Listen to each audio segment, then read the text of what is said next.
now turn up.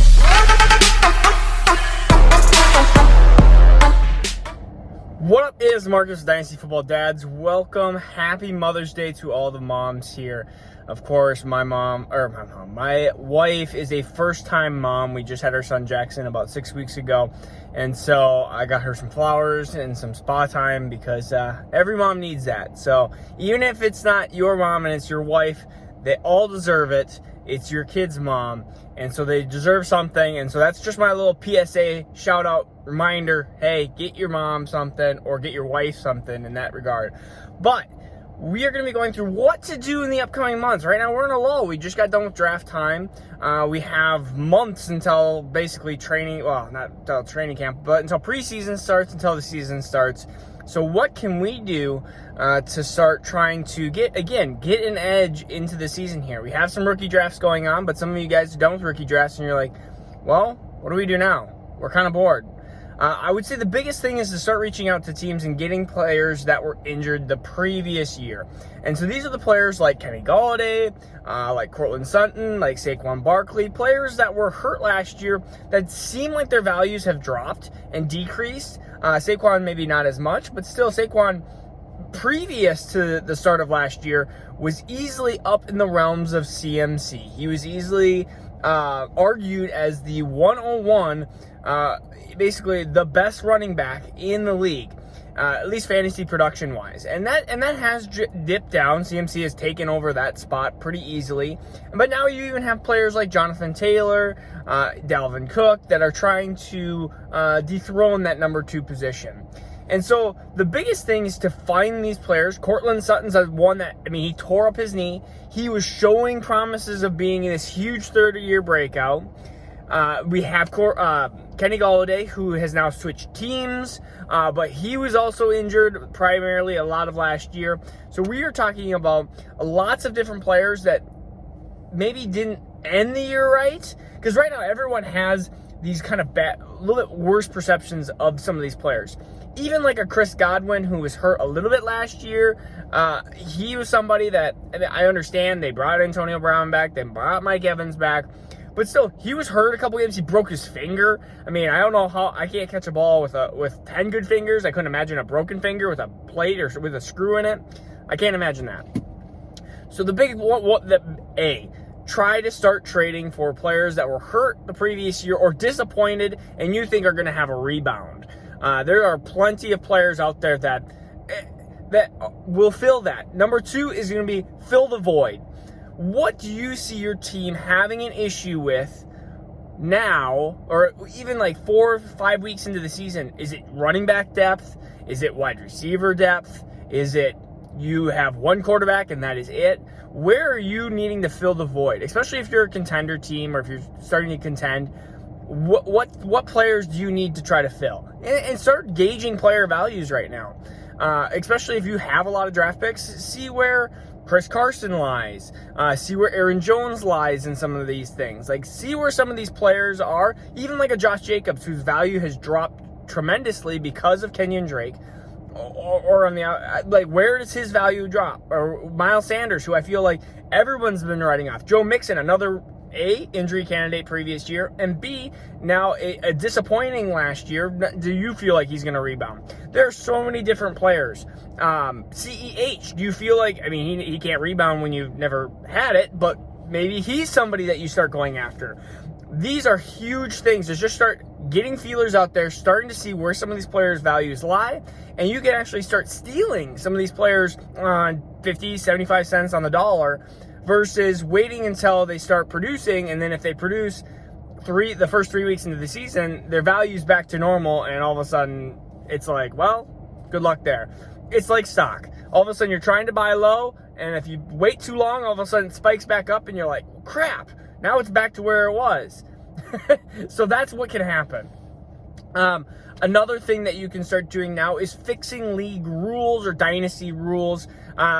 These are big. You cannot have conflict. You can, but it's easier to not have conflict with friends, family, other people, especially if you don't know the people. These are when you need to really hash out the rules, make them detailed, there's tons of different rule settings, but make sure that everyone knows the rules. We have documents, pages and pages of rules. And there's times where I'm like, oh my goodness, this question cannot be answered. And then I go through the 10 pages of documents and I'm like, oh, there it is. It's in a Word document that everyone has access to at all times. And we just go through there. Oh, our part 5 or whatever, is Taysom Hill tight end eligible? Is he not? Like, where is he being placed? So these are all very, very important things, so you don't have to go through the middle of the season and know that there's 17 weeks to this year. So are you guys extending playoffs another week? Are you not? Like, what is exactly your goals about the league? If you're doing rookie drafts, make sure that they're linear. If they're doing dynasty startup drafts, make sure that they're snake.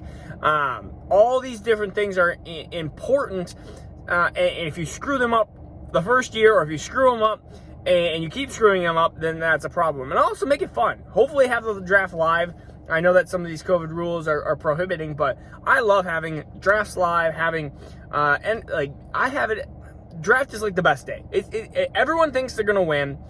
Even rookie drafts, everyone thinks they're going to win the championship. So they're going in there, you get your little GM hat on, you feel like you get to put the little paper in and be like, the pick is in. You get to feel like an NFL owner, basically for a short period of time, which is not much that we get to say to everybody else. But hey, that's why fantasy football is so great. And a lot of times anybody can win. Like, fantasy football is so volatile that you can have a really good team and be really bad next year. And you can have a really bad team one year. And I've seen teams that were bad in 2019, absolutely horrible. 2020 hits, they draft 4 or 5 players, and all of a sudden now they're one of the best teams. They get CEH, they get Justin Jefferson, they get T. Higgins, James Robinson, and maybe like Justin Herbert, and those are their 5 picks. And they go from like the worst team, but they sold and everything like that, and then all of a sudden now they're a top 3 team in Dynasty. Like, that's how volatile. And then there's teams that I saw that were like Todd Gurley and like James Conner, and I think it was like Melvin Gordon. Their wide receivers were like AJ Green, Julio Jones. It was just like, you looked at their roster and I'm like, how in the world is somebody going to beat this team? They're amazing.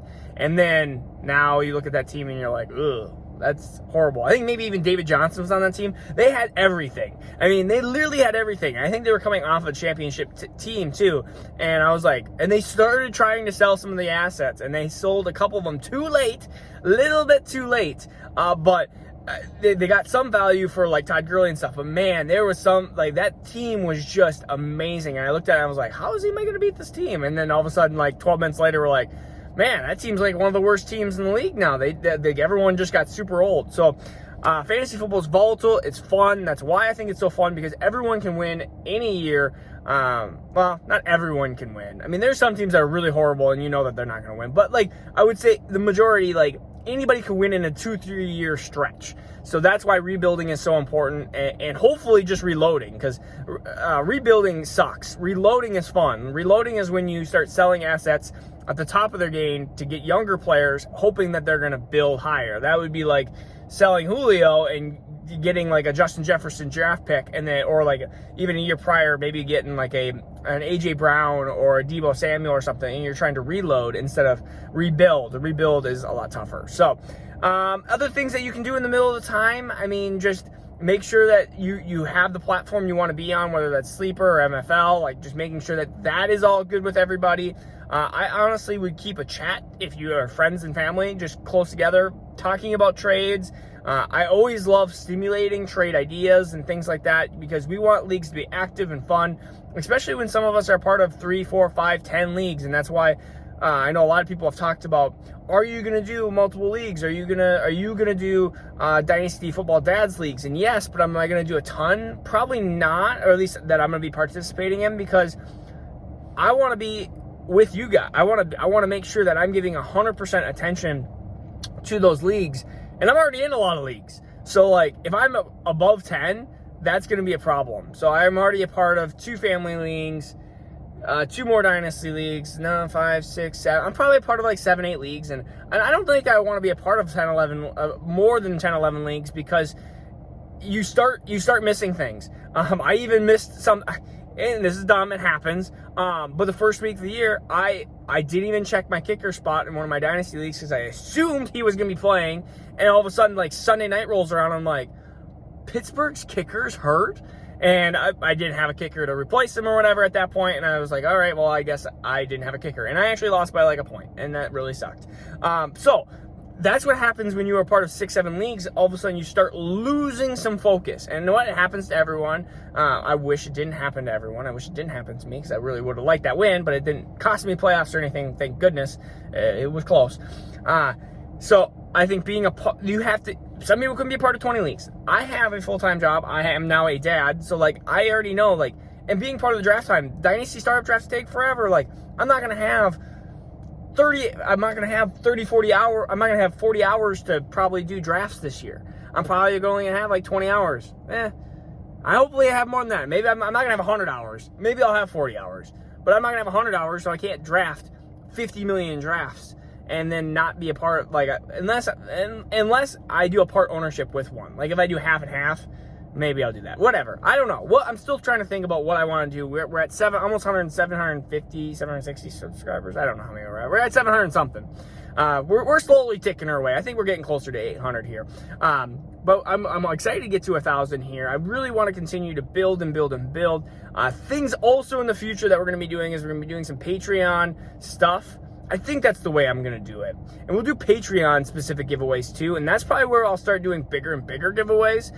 Just because monetarily, like I kind of told people that if I'm giving away half of what I'm doing, let's say we make $1,000 or whatever, and I give away $500 worth of sports stuff, that's easier to do than at this point when having 1,000 subscribers and being at 1,000 subscribers and just having the pace at that video-wise and YouTube-wise, it would just take forever to, like, actually get really good giveaways. I'd like to do giveaways, like, every week. Like, that's my goal. And I want to do bigger and bigger things. We're talking whether it's NFL tickets or big, huge...